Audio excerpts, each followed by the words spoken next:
So I just recorded an absolutely crazy replay in the Chieftain Mark 6, and that video is already posted on the channel, so if you haven't seen that video, take a look at it. But the reason why I'm mentioning that in today's video is because the FE2 and 5B is a very competitive tank when it comes to the Chieftain. There's a lot of players, comp players, and in general, skilled players that like to say the 2 and 5B has more capabilities than the Chieftain Mark 6. Well, we're going to be putting that to the test, because today I have a pretty crazy replay for you in the FE2 and 5B, a 6-minute, 30-second battle, and we're going to see just what the 2 and 5B can do, and if it isn't better than the Chieftain. You guys can let me know your personal feelings down below, but I don't know, this was a pretty crazy game. I thought I'd showcase it, and I want you guys to tell me what you think. So, we are going to start this game off by heading over towards the medium flank. By the way, still stock destinies are being played. I played this game yesterday. Really? There are still people using stock destinies? That is crazy to me. That's so crazy. Like, I have no words. But either way, we're going to head over to the medium flank, and we're going to see what we end up fighting here. The thing that I do really like about the 2 and 5B is that it's very quick. It has a top speed of around 40 kilometers per hour, and it has a really good power to weight ratio. So you can see, even on medium terrain, I am chilling at 40 kilometers per hour. Now we're trying to cross here, and rather annoyingly, I get shot for 400 damage. I don't even know what hit me, but I got shot for 400. We have the Progetto in the back. I shoot the Progetto. Didn't penetrate their armor. Well, that sucks. Alright, well, let's just chill here, haul down, and let's aim it on the enemy STB. Got the Progetto poking in. Oh, we got the WZ. Nice shot into the WZ's lower plate. Oh, but we get hatched? Really? That's not even on, like, my weak spot. It's just right through the hatch. How does that make sense, Wargaming? That should have ricocheted. Sometimes I don't understand how shells pen me, but it's alright. We've dealt 400 damage, we've bled a bit. Now you'll notice I can't pen this WZ anywhere. We aim it on the lower plate, and it misses, and then the WZ shoots me for 688? Really? That's so tragic. And now I'm getting shot in the rear? Oh my god, this is awful. I have no health left. I have no pushing potential, and I can't stay where I was because I'm getting shot in the rear. Wow, this is just tragic. I'll be honest, in the first moments of this game, the Chieftain would have done better. First of all, it has higher amounts of Hesh pen, 216 mils versus 184, which would have allowed me to load tungsten and penetrate that WZ in the lower plate with Hesh. Not only that, but with the more gun depression, I would have been able to stop that WZ from over-poking the ridge and shoot it in the lower plate again. So that alone would have allowed me to deal more damage and feel more comfortable. Plus, the Chieftain reverses at 20 kilometers per hour with double gear oil. Actually 21, which would have allowed me to possibly back up before that WZ would have hit me for 688. So with all those things being said, I will fully admit that I think the Chieftain would have done better in this battle, even with what we're going to show you in the rest of this game. So already, it's not looking good. I've got 470 health, but I have done at least 2,500 damage. Now, we noticed that the XM66F killed my teammate. And I'm in a rather peculiar spot right now, because I know the XM is somewhere back here. I don't know where, but I was thinking maybe he's on that ridge line there, but I was like, nah, there's no way, because our Leopard was right here. That Leopard would have spotted him.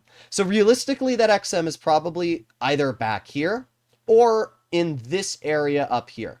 So what I don't want to do is poke anywhere close to where my E4 died. Unfortunately, that's not going to stop my team. As you'll notice, our concept just died to the XM. I'm trying to deal as much damage as I can before the 7.52 is able to get to me. Our Valchation gets a nice shell, another nice shell. Oh, and there you go. The XM kills our Leopard now. Great. Just fantastic. That XM has gotten 4 kills at this point. We have the 57 Heavy, which I'm going to aim in on, get a nice 414 damage shell into. We're up to 3,700 damage at this point, which is obviously really nice. Again, I can't back up because I'm worried about that XM. So we're just going to keep shooting this 2 and 5B. And there you go. The XM is now finally spotted, which means I don't need to deal with this player. So I'm going to put on my super speed boost, and that's going to allow me to reverse. And I'm trying to find a shot on this T57 Heavy. Looking. There you go. Nice. 380 damage so far. What's ironic is even though this vehicle has really good Hesh, I have not fired a single Hesh shell so far. We've done 4,500, though, which is pretty good. And, well, it's looking like this could be a win, but that's still a full health XM66F. We still have a stock Destiny, and I'm still a one-shot. So that's not great. What am I going to do? Well, I'm going to hopefully get this XM cleared. But, you know what really sucks? My boss Chatillon. Do you want to see where my teammate is? Let me just show you really quickly before we continue this replay. Where's my boss Chatillon? Well, somewhere over here. I actually don't even know. But, oh, yeah, they're all the way at A. Like, bro, what are we doing? Look at this player. What are we doing, bruh? All you have to do is support me, especially because we know where both of the enemy tanks are. But nope, that's too challenging. So we aim it on the 57 heavy, and I do get shot in return. That sucks. I have 4,930 damage dealt. We're going to back up here. We're going to aim it on that 57 heavy. Aiming, and my gun mod screwed me over. Not my gun mod. The mod I have for the 7.52 made it appear like I couldn't aim through the 7.52. But obviously, from the 57 Heavy's perspective, because my mod was only visible for me, he was able to hit right in the corner of my tank. So, unfortunate. I should have just backed in the cover, and it's my fault. It was a very, very slim shot, but I still shouldn't have shown my side there, as the 2 and 5B was cleared. Unfortunate. That's really the best way to describe it. It's rather tragic, but yes, our destiny dies, and now we have our boss Chatillon. You know what the craziest part is? Our bat chat went all the way over to base A, never stepped into the base. Our bat chat's been here for, what, 30 seconds now? Never stepped into base A. That is the craziest part. So I was obviously streaming when I showcased this battle, and wow, this game actually made me lose my brain cells. Because we can see at the end of this game here, the boss Chatillon does nothing. Just sits right in this back spot, doesn't try to leave, doesn't try to go over towards base D, even though it's in a light tank against a heavy tank and a tank destroyer, which can outspot the boss Chatillon. So you can see me spamming go, because I know at some point the enemy's going to rush this boss Chatillon. And the craziest delusional part is that we can see the enemy team's going to win on base cap. They're already at 830. They're capping base B now, which means that there's no way our team is going to get to 1,000 before their team gets to 1,000. And there you go. 57 Heavy gets detected, and it's done. 57 Heavy is now in the base. Our boss Chatillon pokes and dies. Bruh. What are we doing? This was the easiest win ever. All our bot shot had to do. Literally, if our boss Chatillon had captured that base when they had flanked over there, we would have won. And that's honestly what I thought our boss Chatillon was doing. Like, if we go back into this replay really quickly, and we take a look at that player, look at how long they were there and never capped the base. Like, it is crazy to me that people can play Blitz, turn on Supremacy mode, be in a light tank meant to cap bases, have one 10 feet in front of them, and not cap the base. Like, that is legitimately mind-blowing to me. So we can see, right? Our boss Chatillon's full health, and I don't even know how, but our bat chat manages to go from full health to literally like 300 in a matter of a couple seconds. So they clear the object, and the boss Chatillon is now 140 health, right? So at this point, if we take a look at the replay, I'm still alive. Our boss Chatillon has now made it to that base, right? So we can take a look here. We can take a look. Our boss Chatillon has now made it to the base. This is 3 minutes and 11 seconds on the replay. That player could have started capping. Okay? So the game ended at... Oh, the game ended at less than 50 seconds. There was 2 minutes that base B, or base, what is it? Is it base A? Yeah, base A could have been captured. We would have won the game. If this base had been captured when this player first got here, it would have been a win.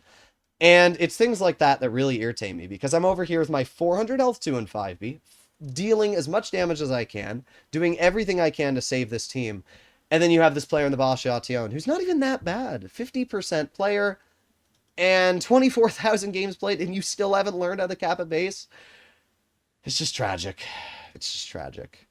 I know sometimes I get irritated about things, but if you actively throw a game by not capping a base, which requires 0 effort, I don't know what to say. I really don't. But you guys can let me know your personal feelings. What I will say is that the 2 and 5B is a vehicle that does great.